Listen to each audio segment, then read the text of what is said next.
श्री गणेशाय नमः। अथ श्री गणपति अथर्वशीर्षां हरिः ओं। भद्रं कर्णेभिः शृणुयाम देवा, भद्रं पश्येमाक्षभिर्यजत्राः। स्थिरैरङ्गैस्तुष्ट्वास्तनूर्भिः वशीमदेवहितं जदायुः।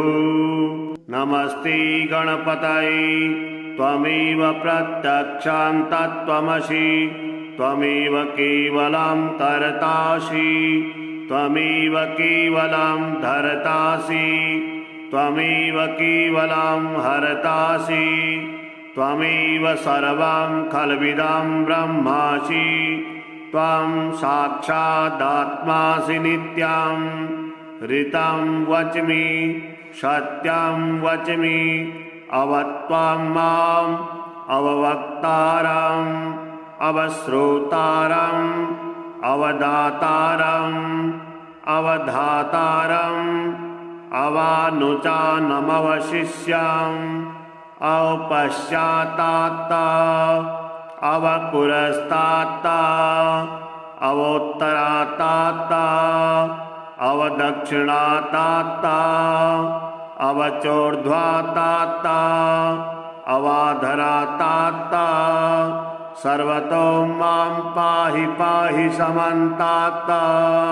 त्वं वाङ्मयस्त्वं चिन्मयः, त्वमानन्दमयस्त्वं ब्रह्ममयः। त्वं सच्चिदानन्दाद्वितीयोऽसि, त्वं प्रत्यक्षं ब्रह्मासि।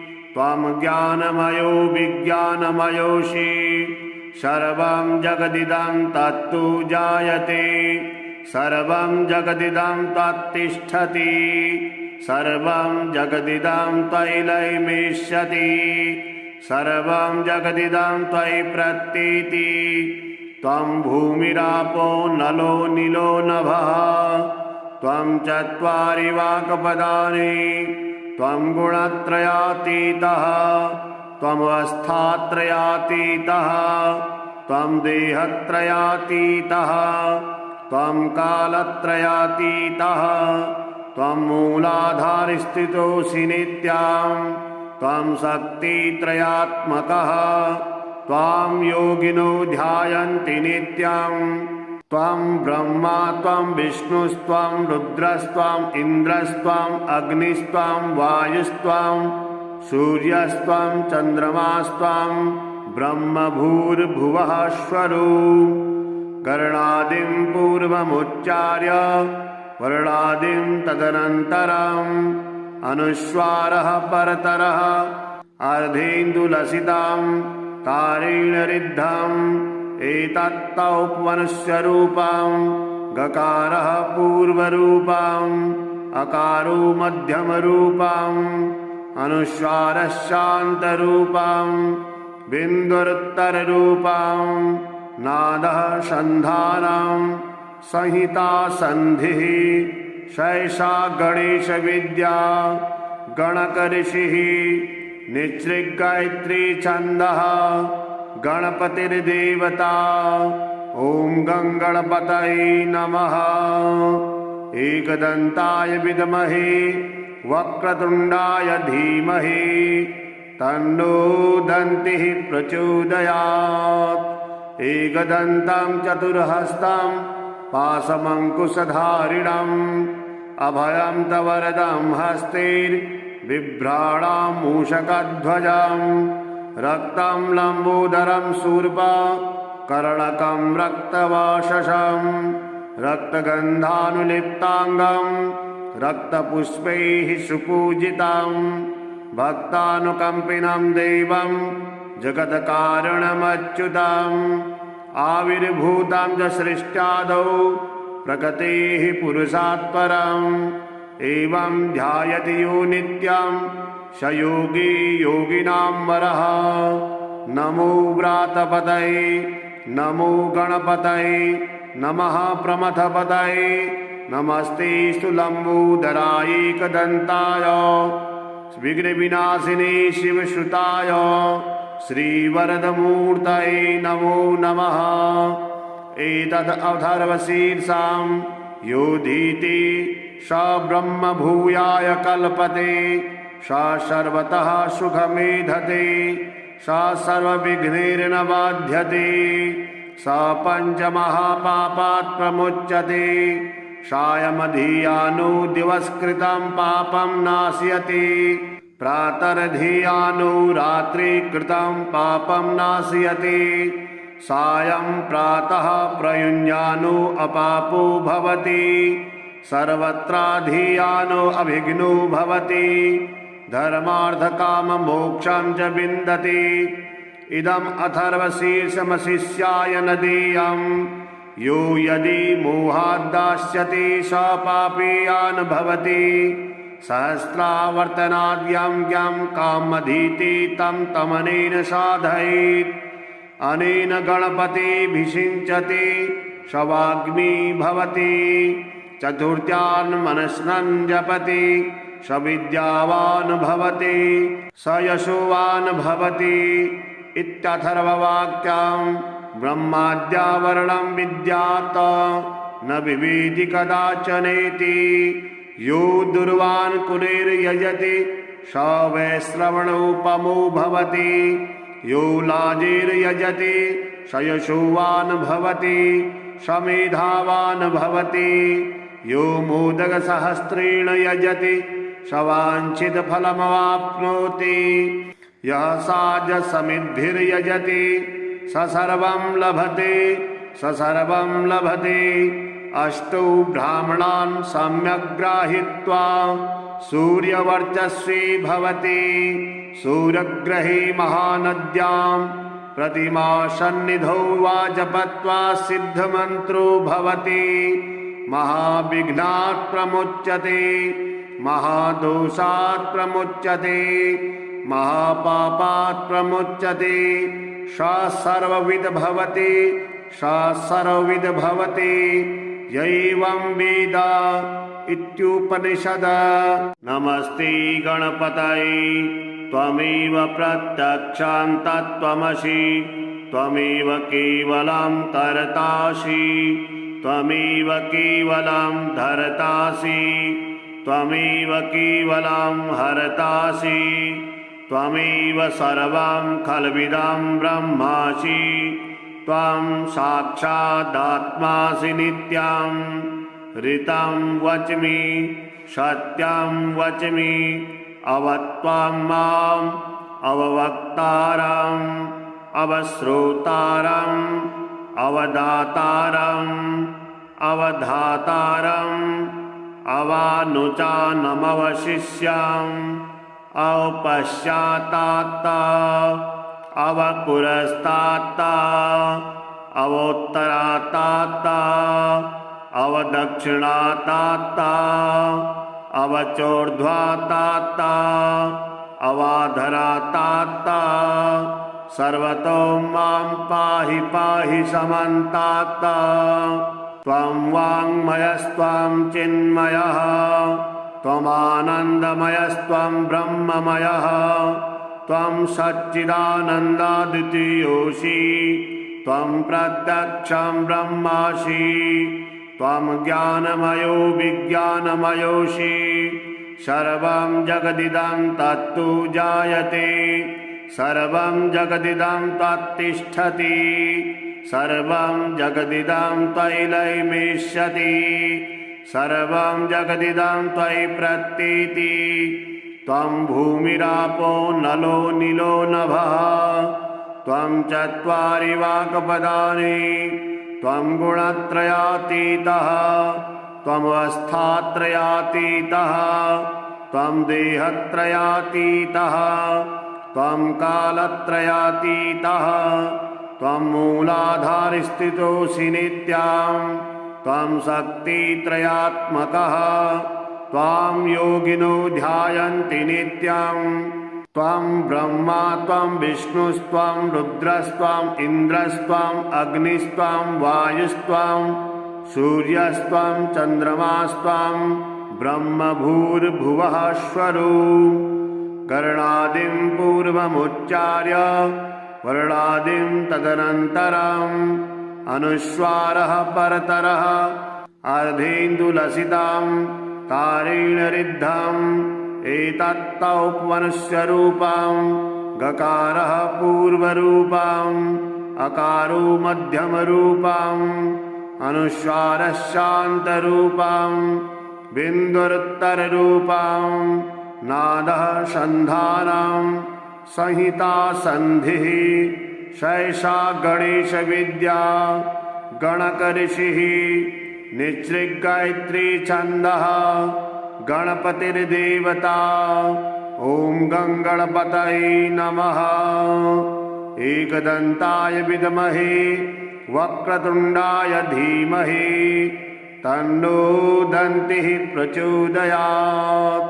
एकदन्तं चतुर्हस्तं पाशमङ्कुशधारिणम् अभयं तवरदं हस्तैर्बिभ्राणां मूषकध्वजं रक्तं लम्बोदरं शूर्पा कर्णकं रक्तवाससं रक्तगन्धानुलिप्ताङ्गं रक्तपुष्पैः सुपूजितं भक्तानुकम्पिनं देवं जगत्कारणमच्युतम् आविर्भूतं च सृष्ट्यादौ प्रकृतेः पुरुषात् परम् एवं ध्यायति यो नित्यं स योगी योगिनां वरः।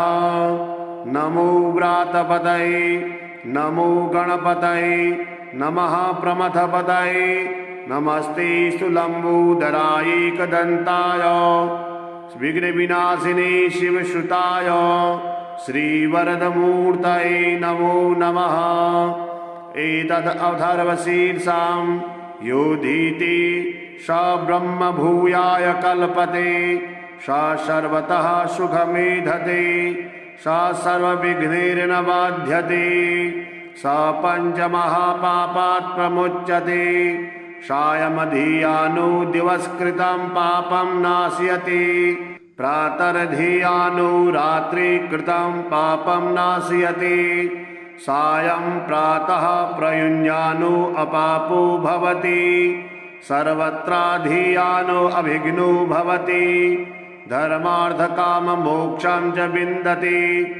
इदम् अथर्वशीर्षमशिष्याय नदीयम् यो यदि मोहाद्दास्यति स पापीयान् भवति सहस्रावर्तनाद्यं ज्ञं कामधीति तं तमनेन साधयेत् अनेन गणपतिभिषिञ्चति शवाग्नि भवति चतुर्थ्यान् मनस्नन् जपति स विद्यावान् भवति स यशोवान् भवति इत्यथर्ववाक्यम् ब्रह्माद्यावरणं विद्यात् न विवेदि कदाचनेति यो दुर्वान् कुलेर्यजति स वैश्रवणोपमो भवति यो लाजेर्यजति स यशोवान् भवति स मेधावान् भवति यो मोदकसहस्रेण यजति स वाञ्छितफलमवाप्नोति यः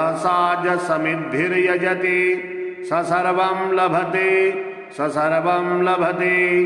अष्टौ ब्राह्मणान् सम्यक् गृहीत्वा सूर्यवर्चस्वी भवति सूर्यग्रहे महानद्यां प्रतिमासन्निधौ वा जपत्वा सिद्धमन्त्रो भवति महाविघ्नात् प्रमुच्यते महादोषात् प्रमुच्यते महापापात् प्रमुच्यते स सर्वविद् भवति स सर्वविद् भवति यैवं वेद इत्युपनिषद।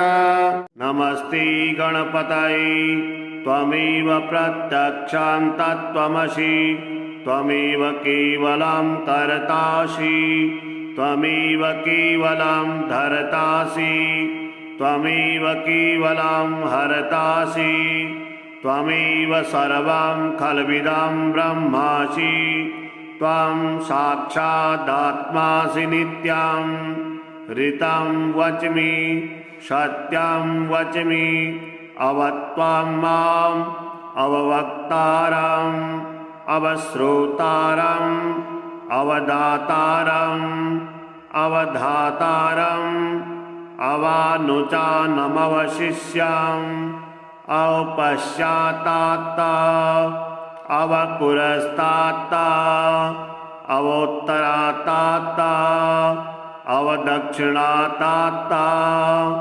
अवचोर्ध्वात्ता अवाधरात्ता सर्वतो मां पाहि पाहि समन्तात्ता त्वं वाङ्मयस्त्वं चिन्मयः त्वमानन्दमयस्त्वं ब्रह्ममयः त्वं सच्चिदानन्दाद्वितीयोऽसि त्वं प्रत्यक्षं ब्रह्मासि त्वं ज्ञानमयो विज्ञानमयोऽसि सर्वं जगदिदं तत्तु जायते सर्वं जगदिदं तत्तिष्ठति सर्वं जगदिदं त्वयि लयमिष्यति सर्वं जगदिदं त्वयि प्रतीति त्वं भूमिरापो नलो नीलो नभः त्वं चत्वारि वाक्पदानि त्वं गुणत्रयातीतः त्वमवस्थात्रयातीतः त्वं देहत्रयातीतः त्वं कालत्रयातीतः त्वं मूलाधारस्थितोऽसि नित्यं त्वं शक्तित्रयात्मकः त्वां योगिनो ध्यायन्ति नित्यं त्वं ब्रह्मा त्वं विष्णुस्त्वं रुद्रस्त्वं इन्द्रस्त्वं अग्निस्त्वं वायुस्त्वं सूर्यस्त्वं चन्द्रमास्त्वं ब्रह्मभूर्भुवः स्वरूप कर्णादिं पूर्वमुच्चार्य वर्णादिं तदनन्तरम् अनुस्वारः परतरः अर्धेन्दुलसितं तारेण ऋद्धम् एतत्तौपमनुष्यरूपं गकारः पूर्वरूपम् अकारो मध्यमरूपम् अनुस्वारः शान्तरूपम् बिन्दुरुत्तररूपम् नादः सन्धानं संहिता सन्धिः शैषा गणेशविद्या गणकऋषिः निसृग्गायत्री छन्दः गणपतिर्देवता ॐ गङ्गणपतये नमः एकदन्ताय विद्महे वक्रतुण्डाय धीमहि तन्नो दन्तिः प्रचोदयात् एकदन्तं चतुर्हस्तं पाशमङ्कुशधारिणम् अभयं तवरदं हस्तैर्बिभ्राणां मूषकध्वजम् रक्तं लम्बोदरं शूर्पा कर्णकं रक्तवाशसं रक्तगन्धानुलिप्ताङ्गं रक्तपुष्पैः सुपूजितं भक्तानुकम्पिनं देवं जगत्कारणमच्युतम् आविर्भूतं च सृष्ट्यादौ प्रकृतेः पुरुषात् परम् एवं ध्यायति यो नित्यं स योगी योगिनां वरः नमो व्रातपतये नमो गणपतये नमः प्रमथपतये नमस्ते लम्बोदराय एकदन्ताय विघ्नविनाशिने शिवसुताय श्रीवरदमूर्तये नमो नमः एतद् अथर्वशीर्षां योधीति स ब्रह्मभूयाय कल्पते स सर्वतः सुखमेधते स सर्वविघ्नैर्न बाध्यते स पञ्चमहापापात् प्रमुच्यते सायमधियानो दिवस्कृतं पापं नाशयति प्रातर्धियानो रात्रिकृतं पापं नाशयति सायं प्रातः प्रयुञ्जानो अपापो भवति सर्वत्राधियानो अभिघ्नो भवति धर्मार्थकाममोक्षं च विन्दति इदम् अथर्वशीर्षमशिष्याय न देयम् यो यदि मोहाद्दास्यति स पापीयान् भवति सहस्रावर्तनाद्यं ज्ञं कामधीति तं तमनेन साधयेत् अनेन गणपतिभिषिञ्चति सवाग्मी भवति चतुर्थ्यान् मनस्नं जपति स विद्यावान् भवति स यशोवान् भवति इत्यथर्ववाक्यां ब्रह्माद्यावरणं विद्यात् न विवेदि कदाचनेति यो दुर्वान् कुलेर्यजति स वै श्रवणोपमो भवति यो लाजेर्यजति स यशोवान् भवति स मेधावान् भवति यो मोदकसहस्रेण यजति स वाञ्छितफलमवाप्नोति यः साजसमिद्धिर्यजति स सर्वं लभते स सर्वं लभते अष्टौ ब्राह्मणान् सम्यक् गृहीत्वा सूर्यवर्चस्वी भवति सूर्यग्रहे महानद्यां प्रतिमा सन्निधौ वा जपत्वा सिद्धमन्त्रो भवति महाविघ्नात् प्रमुच्यते महादोषात् प्रमुच्यते महापापात् प्रमुच्यते स सर्वविद् भवति स सर्वविद् भवति यैवं वेद इत्युपनिषद।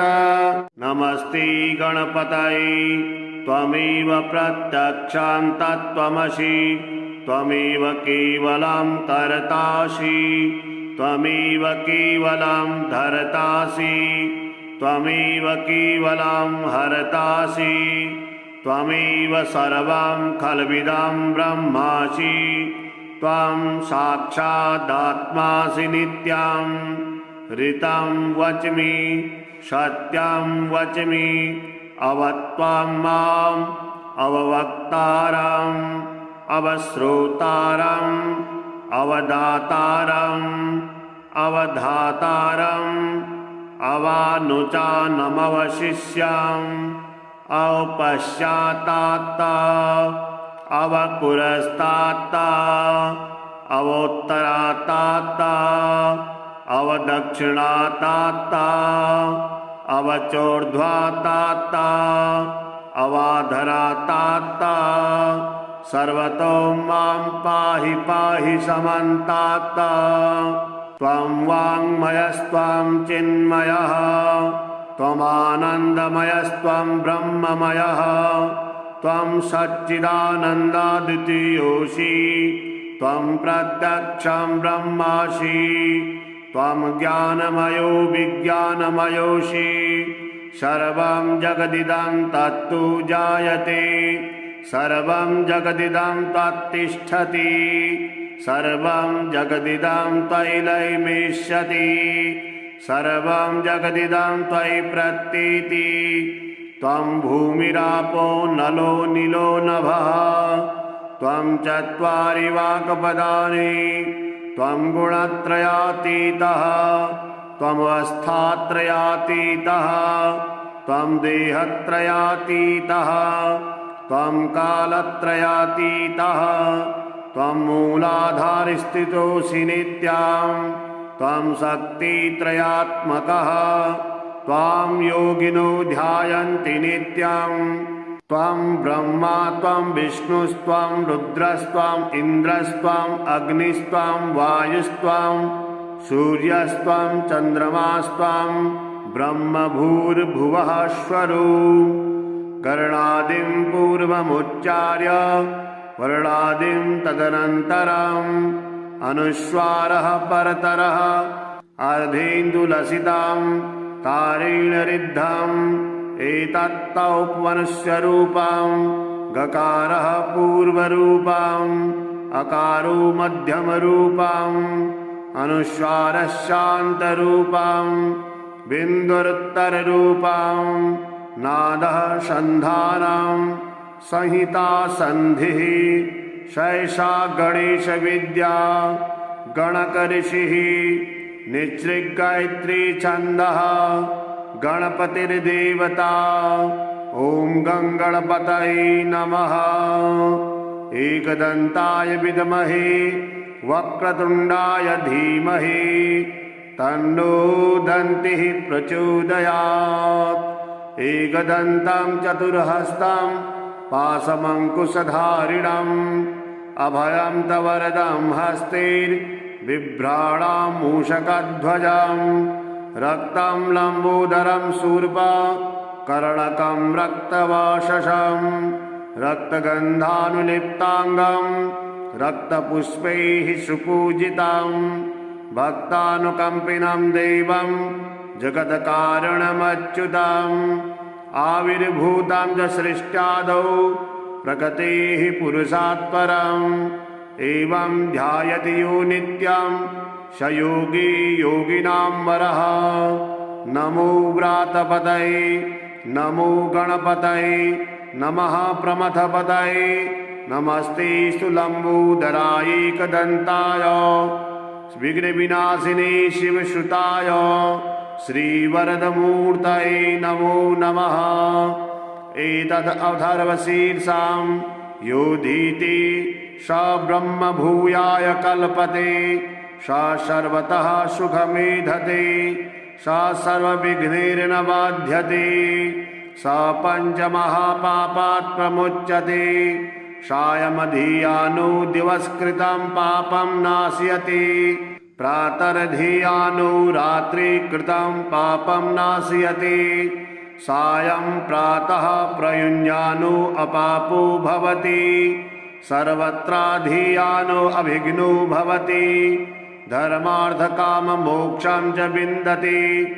इदम् अथर्वशीर्षमशिष्याय न देयं यो यदि मोहाद्दास्यति स पापीयान् भवति सहस्रावर्तनाद्यं ज्ञं कामधीति तं तमनेन साधयेत् अनेन गणपतिभिषिञ्चति शवाग्नि भवति चतुर्थ्यान् मनस्नन् जपति स विद्यावान् भवति स यशोवान् भवति इत्यथर्ववाक्यं ब्रह्माद्यावरणं विद्यात् न विविधि कदाचनेति यो दुर्वान् कुलेर्यजति स वैश्रवणोपमो भवति यो लाजेर्यजति स यशोवान् भवति स मेधावान् भवति यो मोदकसहस्रेण यजति स वाञ्छितफलमवाप्नोति यः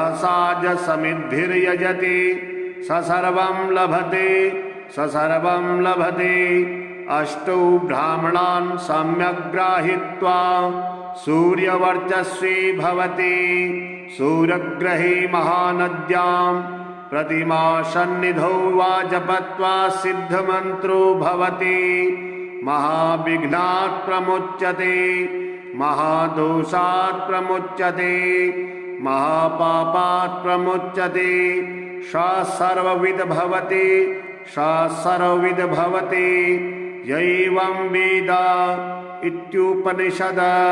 नमस्ते गणपतये त्वमेव प्रत्यक्षं तत्त्वमसि त्वमेव केवलं कर्तासि त्वमेव केवलं धर्तासि त्वमेव केवलं हर्तासि त्वमेव सर्वं खल्विदं ब्रह्मासि त्वं साक्षादात्मासि नित्यं ऋतं वच्मि सत्यं वच्मि अवत्वं माम् अववक्तारम् अवश्रोतारम् अवदातारम् अवधातारम् अवानुचानमवशिष्यम् अवपश्चात्ता अवपुरस्तात्ता अवोत्तरात्ता अवदक्षिणात्ता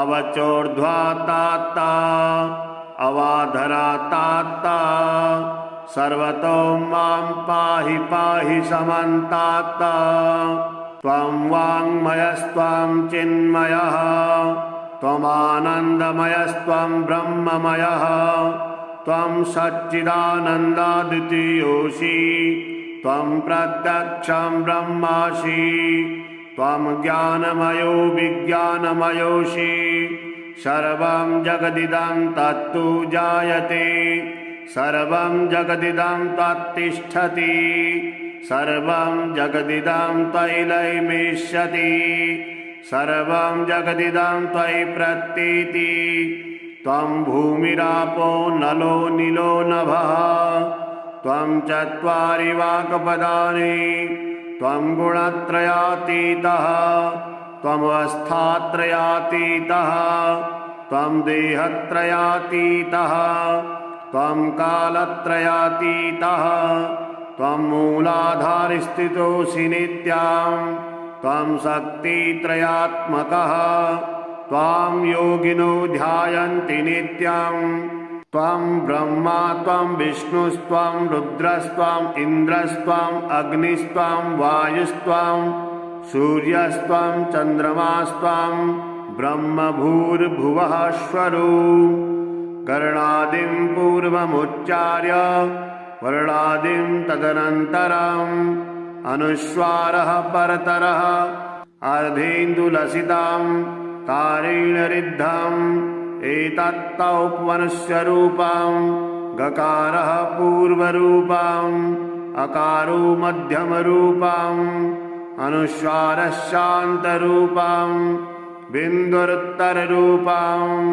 नादः सन्धानं संहिता सन्धिः शैषा गणेशविद्या गणकऋषिः निसृग्गायत्री छन्दः गणपतिर्देवता ॐ गं गणपतये नमः। एकदन्ताय विद्महे वक्रतुण्डाय धीमहि तन्नो दन्तिः प्रचोदयात्। एकदन्तं चतुर्हस्तं पाशमङ्कुशधारिणम् अभयं तवरदं हस्तैर्बिभ्राणां मूषकध्वजं रक्तं लम्बोदरं शूर्पा कर्णकं रक्तवाससं रक्तगन्धानुलिप्ताङ्गं रक्तपुष्पैः सुपूजितं भक्तानुकम्पिनं देवं जगत्कारणमच्युतम् आविर्भूतं च सृष्ट्यादौ प्रकृतेः पुरुषात् परम् एवं ध्यायति यो नित्यं स योगी योगिनां वरः। नमो व्रातपतये नमो गणपतये नमः प्रमथपतये नमस्ते लम्बोदराय एकदन्ताय विघ्नविनाशिने शिवसुताय श्रीवरदमूर्तये नमो नमः। एतदथर्वशीर्षां योधीति स ब्रह्मभूयाय कल्पते स सर्वतः सुखमेधते स सर्वविघ्नैर्न बाध्यते स पञ्चमहापापात् प्रमुच्यते सायमधियानो दिवस्कृतं पापं नाशयति प्रातर्धियानो रात्रिकृतं पापं नाशयति सायं प्रातः प्रयुञ्जानो अपापो भवति सर्वत्राधियानो अभिघ्नो भवति धर्मार्थकाममोक्षं च विन्दति। इदम् अथर्वशीर्षमशिष्याय नदीयं यो यदि मोहाद्दास्यति स पापीयान् भवति सहस्रावर्तनाद्यं ज्ञं कामधीति तं तमनेन साधयेत् अनेन गणपतिभिषिञ्चति शवाग्नि भवति चतुर्थ्यान् मनस्नन् जपति स विद्यावान् भवति स यशोवान् भवति इत्यथर्ववाक्यं ब्रह्माद्यावरणं विद्यात् न विवेदि कदाचनेति यो दुर्वान् कुलेर्यजति स वैश्रवणोपमो भवति यो लाजेर्यजति स यशोवान् भवति स मेधावान् भवति यो मोदकसहस्रेण यजति स वाञ्छितफलमवाप्नोति यः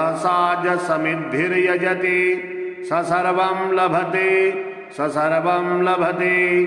अष्टौ ब्राह्मणान् सम्यक् गृहीत्वा सूर्यवर्चस्वी भवति सूर्यग्रहे महानद्यां प्रतिमासन्निधौ वा जपत्वा सिद्धमन्त्रो भवति महाविघ्नात् प्रमुच्यते महादोषात् प्रमुच्यते महापापात् प्रमुच्यते स सर्वविद् भवति स सर्वविद् भवति। यैवं वेद इत्युपनिषद। नमस्ते गणपतये त्वमेव प्रत्यक्षं तत्त्वमसि त्वमेव केवलं तरतासि त्वमेव केवलं धरतासि त्वमेव केवलं हरतासि त्वमेव सर्वं खल्विदं ब्रह्मासि त्वं साक्षादात्मासि नित्यं ऋतं वच्मि सत्यं वच्मि अवत्वं माम् अववक्तारम् अवश्रोतारम् अवदातारम् अवधातारम् अवानुचानमवशिष्यम्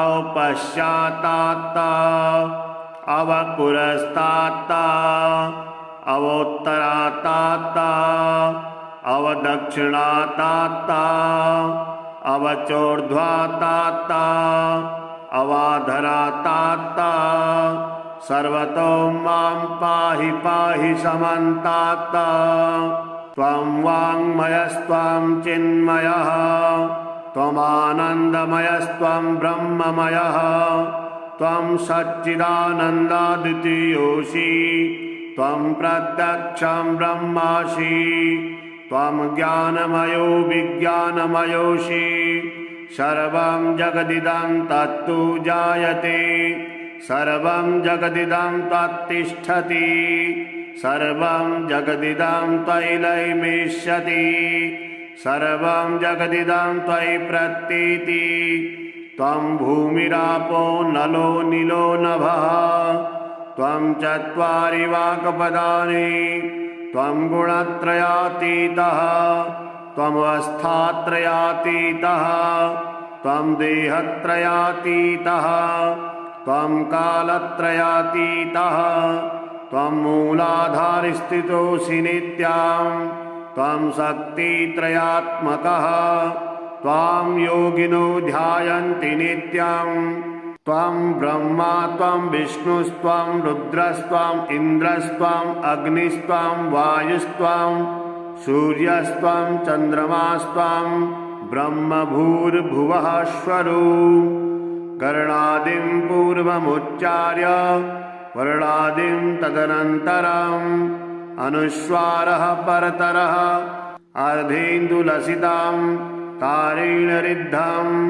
एतत्तौपमनुष्यरूपं गकारः पूर्वरूपम् अकारो मध्यमरूपम् अनुस्वारः शान्तरूपम् बिन्दुरुत्तररूपम् नादः सन्धानं संहिता सन्धिः शैषा गणेशविद्या गणकऋषिः निसृगायत्री छन्दः गणपतिर्देवता ॐ गणपतये नमः। एकदन्ताय विद्महे वक्रतुण्डाय धीमहि तन्नो दन्तिः प्रचोदयात्। एकदन्तं चतुर्हस्तं पाशमङ्कुशधारिणम् अभयं तवरदं हस्तैर्बिभ्राणां मूषकध्वजम् रक्तं लम्बोदरं शूर्पा कर्णकं रक्तवाससं रक्तगन्धानुलिप्ताङ्गं रक्तपुष्पैः सुपूजितं भक्तानुकम्पिनं देवं जगत्कारणमच्युतम् आविर्भूतं च सृष्ट्यादौ प्रकृतेः पुरुषात्परम् एवं ध्यायति यो नित्यं स योगी योगिनां वरः।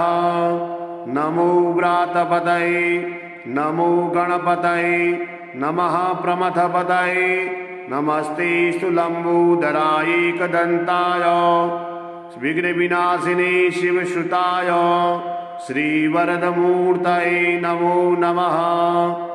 एतद् अथर्वशीर्षां योधीति स ब्रह्मभूयाय कल्पते स सर्वतः सुखमेधते स सर्वविघ्नैर्न बाध्यते स पञ्चमहापापात् प्रमुच्यते सायमधियानो दिवस्कृतं पापं नाशयति प्रातर्धियानो रात्रिकृतं पापं नाशयति सायं प्रातः प्रयुञ्जानो अपापो भवति सर्वत्राधियानो अभिघ्नो भवति धर्मार्थकाममोक्षं च विन्दति इदम् अथर्वशीर्षमशिष्याय नदीयम् यो यदि मोहाद्दास्यति स पापीयान् भवति सहस्रावर्तनाद्यं ज्ञं कामधीति तं तमनेन साधयेत् अनेन गणपतिभिषिञ्चति शवाग्मी भवति चतुर्थ्यान् मनस्नन् जपति स विद्यावान् भवति स यशोवान् भवति इत्यथर्ववाक्यं ब्रह्माद्यावरणं विद्यात् न विविधि कदाचनेति यो दुर्वान् कुलेर्यजति स वैश्रवणोपमो भवति यो लाजिर्यजति स यशोवान् भवति स मेधावान् भवति यो मोदकसहस्रेण यजति स वाञ्छितफलमवाप्नोति यः साजसमिद्भिर्यजति स सर्वं लभते स सर्वं लभते अष्टौ ब्राह्मणान् सम्यक् गृहीत्वा सूर्यवर्चस्वी भवति सूर्यग्रहे महानद्यां प्रतिमासन्निधौ वा जपत्वा सिद्धमन्त्रो भवति महाविघ्नात् प्रमुच्यते महादोषात् प्रमुच्यते महापापात् प्रमुच्यते स सर्वविद् भवति स सर्वविद् भवति यैवं वेद इत्युपनिषद। नमस्ते गणपतये त्वमेव प्रत्यक्षं तत्त्वमसि त्वमेव केवलं कर्तासि त्वमेव केवलं धर्तासि त्वमेव केवलं हर्तासि त्वमेव सर्वं खल्विदं ब्रह्मासि त्वं साक्षादात्मासि नित्यं ऋतं वच्मि सत्यं वच्मि अवत्वं माम् अववक्तारम् अवश्रोतारम् अवदातारम् अवधातारम् अवानुचानमवशिष्याम् अवपश्चात्ता अवपुरस्तात्ता अवोत्तरात्ता अवदक्षिणात्ता अवचोर्ध्वात्ता अवाधरात्ता सर्वतो मां पाहि पाहि समन्तात्ता त्वं वाङ्मयस्त्वं चिन्मयः त्वमानन्दमयस्त्वं ब्रह्ममयः त्वं सच्चिदानन्दाद्वितीयोऽसि त्वं प्रत्यक्षं ब्रह्मासि त्वं ज्ञानमयो विज्ञानमयोऽसि सर्वं जगदिदं तत्तु जायते सर्वं जगदिदं तत्तिष्ठति सर्वं जगदिदं त्वयि लयमेष्यति सर्वं जगदिदं त्वयि प्रतीति त्वं भूमिरापो नलो नीलो नभः त्वं चत्वारि वाक्पदानि त्वं गुणत्रयातीतः त्वमवस्थात्रयातीतः त्वं देहत्रयातीतः त्वं कालत्रयातीतः त्वं मूलाधारस्थितोऽसि नित्यं त्वं शक्तित्रयात्मकः त्वां योगिनो ध्यायन्ति नित्यं त्वं ब्रह्मा त्वं विष्णुस्त्वं रुद्रस्त्वं इन्द्रस्त्वं अग्निस्त्वं वायुस्त्वं सूर्यस्त्वं चन्द्रमास्त्वं ब्रह्मभूर्भुवः स्वरू कर्णादिं पूर्वमुच्चार्य वर्णादिं तदनन्तरम् अनुस्वारः परतरः अर्धेन्दुलसितं तारेण रिद्धम् एतत्तौपमनुष्यरूपं गकारः पूर्वरूपम् अकारो मध्यमरूपम् अनुस्वारः शान्तरूपम् बिन्दुरुत्तररूपम् नादः सन्धानं संहिता सन्धिः शैषा गणेशविद्या गणकऋषिः निसृगायत्री छन्दः गणपतिर्देवता ॐ गङ्गणपतये नमः। एकदन्ताय विद्महे वक्रतुण्डाय धीमहि तन्नो दन्तिः प्रचोदयात्। एकदन्तं चतुर्हस्तं पाशमङ्कुशधारिणम् अभयं तवरदं हस्तैर्बिभ्राणां मूषकध्वजं रक्तं लम्बोदरं शूर्पा कर्णकं रक्तवाससं रक्तगन्धानुलिप्ताङ्गं रक्तपुष्पैः सुपूजितं भक्तानुकम्पिनं देवं जगत्कारणमच्युतम् आविर्भूतं च सृष्ट्यादौ प्रकृतेः पुरुषात् परम् एवं ध्यायति यो नित्यं स योगी योगिनां वरः।